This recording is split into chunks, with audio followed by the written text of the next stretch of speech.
과장님이 팀원 여러분들 저 야근해야 될 것 같습니다. 팀장님이 얘기를 해주신 거죠. 오늘 야근을 하면 내일 오전에 이렇게 일이 잘 끝나면 오후는 우리 반차를 쓰든지 점심을 맛있는 걸 먹든지 다들 보고서 쓰느라고 바쁠 테니까 내가 어저께 지시했던 보고서는 후순위로 미루자. 우선 여기에 힘을 모읍시다. 라고 전체적으로 큰 그림으로 더 큰 메시지를 얹어주시는 거죠. 과장님의 메시지에 플러스 원, 플러스 알파로 팀장님의 말의 무게를 높여주는 거죠. 그래서 다양한 방법을 쓰실 수가 있어요. 그러니까 첫 번째는 과장님과 당분간은 같이 협업을 해서 팀에 내가 녹아들 때까지 과장님과 협업을 한다. 두 번째, 문을 열고 문을 닫는다. 이건 순서에 관한 거고요. 세 번째, 순서와 관계없이 말에 힘을 내가 더 싣고 거기에 추가로 정보도 더 얹을 수 있고요. 과장님이 얘기했지만 결국 우리가 끝까지 들어봐야 되는 건 팀장님 얘기야 라고 팀원들이 머릿속에 순서가 생기죠. 누구한테 여쭤봐라든지 내가 가서 여쭤보고 답할게 이런 식으로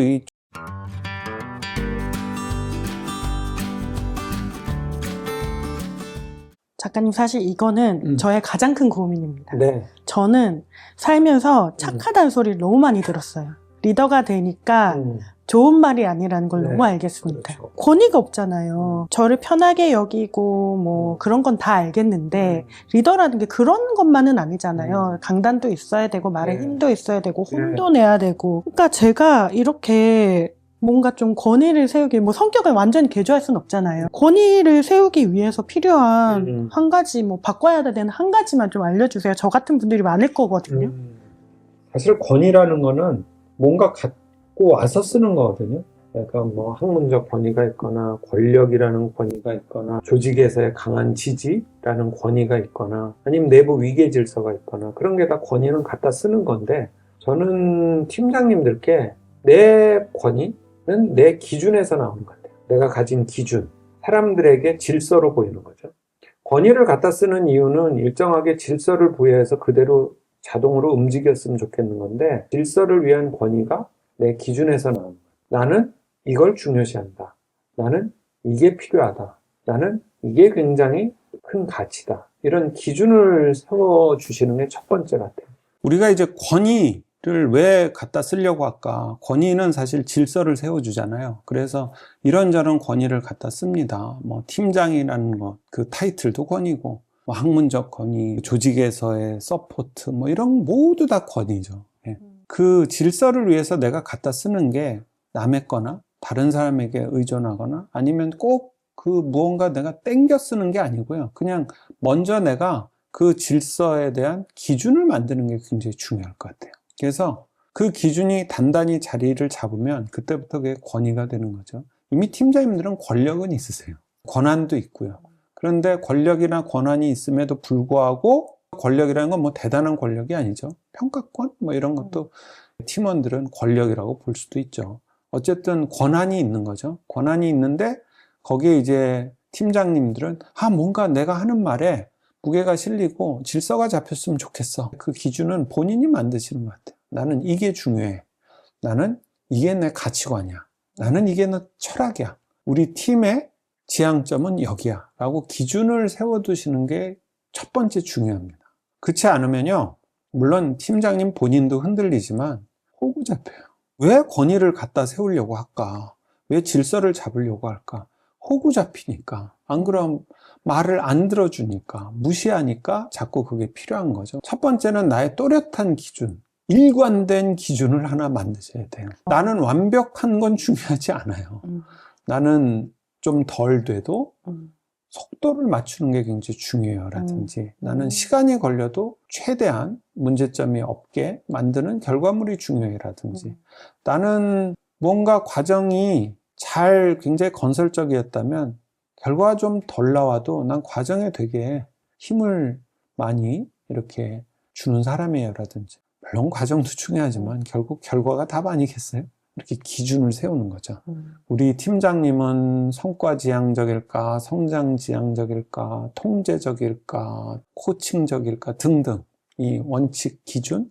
그래서 우리 팀장님의 조직 MBTI를 아는 거죠. 두 번째는 이 기준을 세우고 나면 이제 그 기준을 지켜야 되니까 본인이 확신을 가지셔야 돼요, 팀장님이. 근데 여기서 확신은요, 고집이랑 달라요.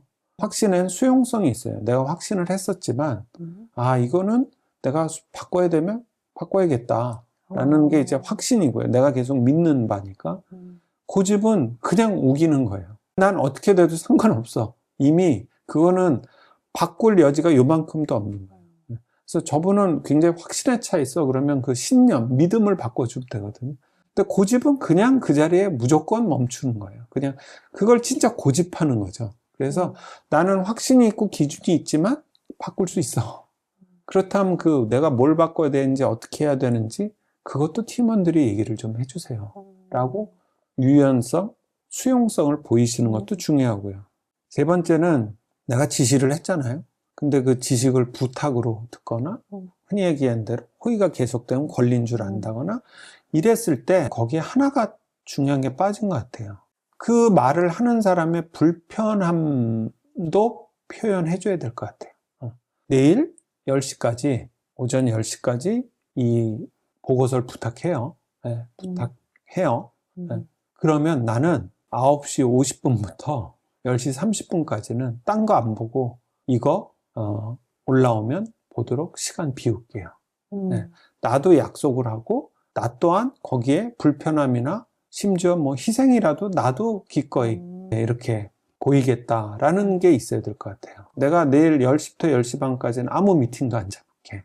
그냥 그 보고서 올라오면 제일 먼저 보고 피드백을 제일 먼저 줄게. 미안한 마음도 중요하고 채무감도 중요한데 결국은 저 사람도 나를 위해서 그리고 우리 팀의 일을 위해서 저 사람도 불편한 걸 감수하는구나. 예. 제일 나쁜 게 이런 거예요. 나 담배 한 대 피고 올 테니까 그동안 해놔. 예? 나 김 부장랑 커피 한 잔 마시고 올게. 예? 그동안 해놔. 예. 이게 제일 나쁜 거예요. 자긴 불편함이 없잖아요. 팀장님 이거 12시 반쯤 될 것 같은데요. 알았어. 그럼 나도 햄버거 먹으면서 있을게. 부담도 되지만 동시에 팀장도 불편함을 감수하는 거죠. 첫 번째 기준을 세우시고요. 그 기준에 맞는 확신을 보여주시되 난 유연하다. 언제든지 바꿀 수 있다라는 여지도 보여주시고. 세 번째, 뭔가 늘 업무에 대해서 지시, 요청, 부탁을 하실 때는 그러면 나는 이라고 생각하시고 그냥 내가 편리한 대로 상대를 그 틀에 맞추지 마시고요. 나 또한 거기에 굉장히 성의를 보여주시죠. 그래서 예전에 뭐 아삽이란 말 있잖아요. 내일 아침 7시까지 해놔. 저는 진짜 그거 싫어했어요. 나는 밤새서 야근을 하는데 본인은 불편함이 없잖아요. 저녁 약속 다 가고 잘잠 다 자고. 그래서 저는 내일 아침 7시까지 해놔 그러면 새벽 4시에 그럼 제가 초안을 보내드릴 테니까 주십시오. 진짜 그랬어요. 서로 그래야죠. 팀장님의 그런 불편함을 감수하는 마음 그리고 그런 표현도 꼭 해주셔야 돼요. 아무리 팀원들에게 권위를 세우고 그래도 제 말을 안 듣고 과장 말은 듣는 것 같거든요. 네. 치욕적이에요. 이럴 때 어떻게 해야 되죠? 리더들도 팀원들 눈치 엄청 봅니다. 심지어 제 말까지 듣지 않는다? 그럼 너무 속상하거든요. 팀이라고 해서 다 똑같은 팀이 아니고요. 한 3종류의 팀이 있어요. 내가 팀원이었다 팀장이 되는 팀이 있고요. 그 다음에 기존에 잘 돌아가던 팀에 내가 새로 팀장으로 가는 경우가 있고 그 다음에 새로 팀이 만들어져서 그 팀을 내가 꾸리게 되는 경우가 있어요. 그런데 보통 이런 경우는요, 제 경험에 따르면 이미 잘 돌아가던 팀에 내가 새로 팀장으로 가면 나는 텃세라고 느끼는데 어쨌든 나는 굴러온 돌인 거죠. 그런데 그 팀은 이미 어떻게 보면 거의 팀장이 없어도 굴러갈 정도로 탄탄하게 잘 돼 있을 때 팀장이 이제 허공에 떠돌게 되는 거죠. 네. 그래서 그럴 때는 팀장으로서 좀 고통을 관통해야죠. 그래서 첫 번째는 그 과장님을 우군으로 만드셔야죠. 그래서 내가 팀원들에게 할 얘기, 그리고 그런 아까 말씀드렸던 톤, 매너, 용어, 그 다음에 컬처 이런 거에 대한 팀장님이 다리가 돼서 그런 팀장과 과장이 처음에는 같이 성과를 낸다는 생각으로 팀장님도 과장님과 협업을 잘 하셔야 되는 거죠. 그것도 팀장의 능력이에요. 팀장은 과장을 못 이깁니다. 기존에 네. 만약에 그 팀이 굉장히 끈끈하게 묶여 있었다면 네. 못 이기고요. 두 번째는 이렇게 할 수도 있죠. 질서를 좀 확인시켜 주는 거죠. 처음에 회의 시작은 팀장님이 하고요. 중간에 뭐 과장님을 비롯해서 팀원들이 다 얘기를 나누고요. 맨 끝 정리는 역시 팀장님이. 말의 순서, 발언의 순서를 정해서 문은 팀장이 열고 문은 팀장이 닫는 거죠. 네, 그것도 있고요. 그 다음에 세 번째는 말의 순서와 관계없이 메시지의 강도가 다르게 하실 수 있어요. 예를 들면 과장님이 팀원 여러분들 저 야근해야 될 것 같습니다. 팀장님이 얘기를 해주신 거죠. 오늘 야근을 하면 내일 오전에 이렇게 일이 잘 끝나면 오후는 우리 반차를 쓰든지 점심을 맛있는 걸 먹든지 다들 보고서 쓰느라고 바쁠 테니까 내가 어저께 지시했던 보고서는 후순위로 미루자. 우선 여기에 힘을 모읍시다. 라고 전체적으로 큰 그림으로 더 큰 메시지를 얹어주시는 거죠. 과장님의 메시지에 플러스 원, 플러스 알파로 팀장님의 말의 무게를 높여주는 거죠. 그래서 다양한 방법을 쓰실 수가 있어요. 그러니까 첫 번째는 과장님과 당분간은 같이 협업을 해서 팀에 내가 녹아들 때까지 과장님과 협업을 한다. 두 번째, 문을 열고 문을 닫는다. 이건 순서에 관한 거고요. 세 번째, 순서와 관계없이 말에 힘을 내가 더 싣고 거기에 추가로 정보도 더 얹을 수 있고요. 과장님이 얘기했지만 결국 우리가 끝까지 들어봐야 되는 건 팀장님 얘기야. 라고 팀원들이 머릿속에 순서가 생기죠. 누구한테 여쭤봐라든지 내가 가서 여쭤보고 답할게. 이런 식으로 이 조직 안에서는 순서가 있잖아요. 그런 것들이 결국은 다 이런 축적 같아요. 예를 들어서 팀장님께 말씀드렸더니 팀장님이 그래도 내가 본부장님께 여쭤봐야 될 것 같은데 그게 순서죠. 네. 그래서 그렇게 될 때까지는 저도 임원을 8년 했지만 본부장들도 임원들도 똑같아요. 팀장이 과장한테 느끼는 것과 임원이 팀장들한테 느끼는 건 똑같아요. 임원들도 팀장 말은 잘 듣는데 자기 말 안 들어서 속상한 임원들 많을 거예요.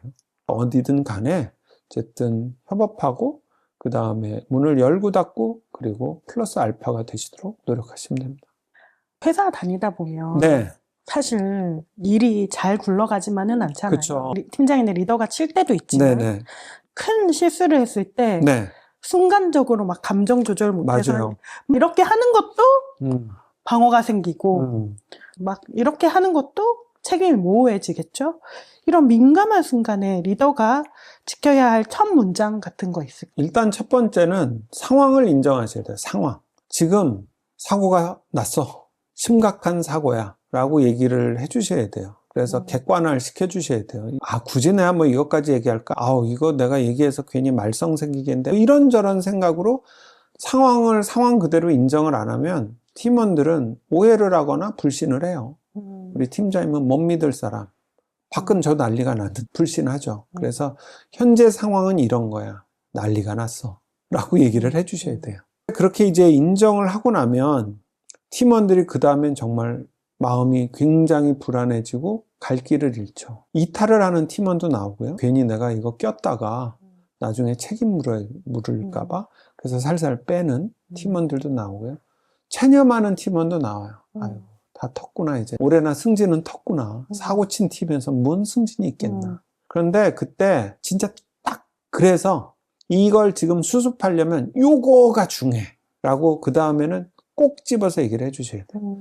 지금 우리 회사에서 나온 음식을 먹고 소비자분들이 배탈이 났어. 큰일 났어. 이러다 불매운동 되겠어. 라고 얘기를 하는 거예요. 그런데 팀원 여러분들 지금 여기서 제일 급한 건 신뢰입니다. 고객들이 다시 우리 음식을 안심하고 먹을 수 있도록 우리가 신뢰를 찾아와야 됩니다. 신뢰.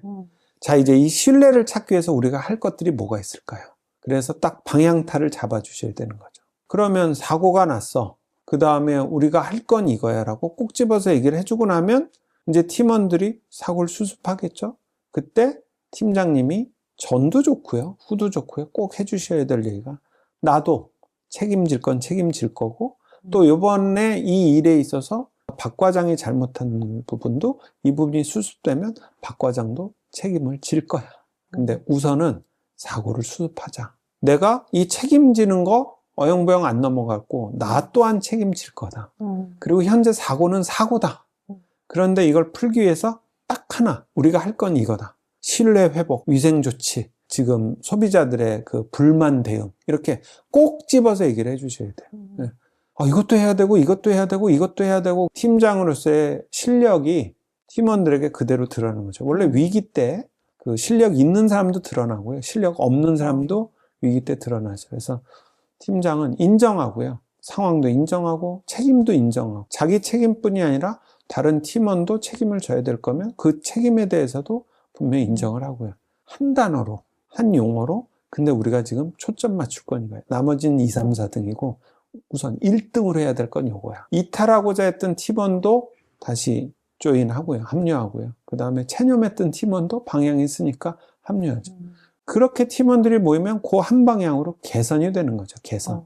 개선을 끌어내려면 제가 생각할 때는 책임 인정, 한 단어 뽑기, 그래서 방향 설정 이 세 가지가 굉장히 속도전으로 이루어져 있어요. 우리 팀장님은 정신줄을 안 놓으셨구나 라고 팀원들이 생각을 해야 돼요. 그 상황을 인정하는 거로는 팀장이 정말 현실감이 있는 사람이고요. 현실 인정을 하는구나 팀장님. 그 다음에 책임을 지거나 묻겠다는 것도 공정한 팀장이 되는 거죠. 개선을 하자 이거는 성과를 올린 팀장이 되는 거죠.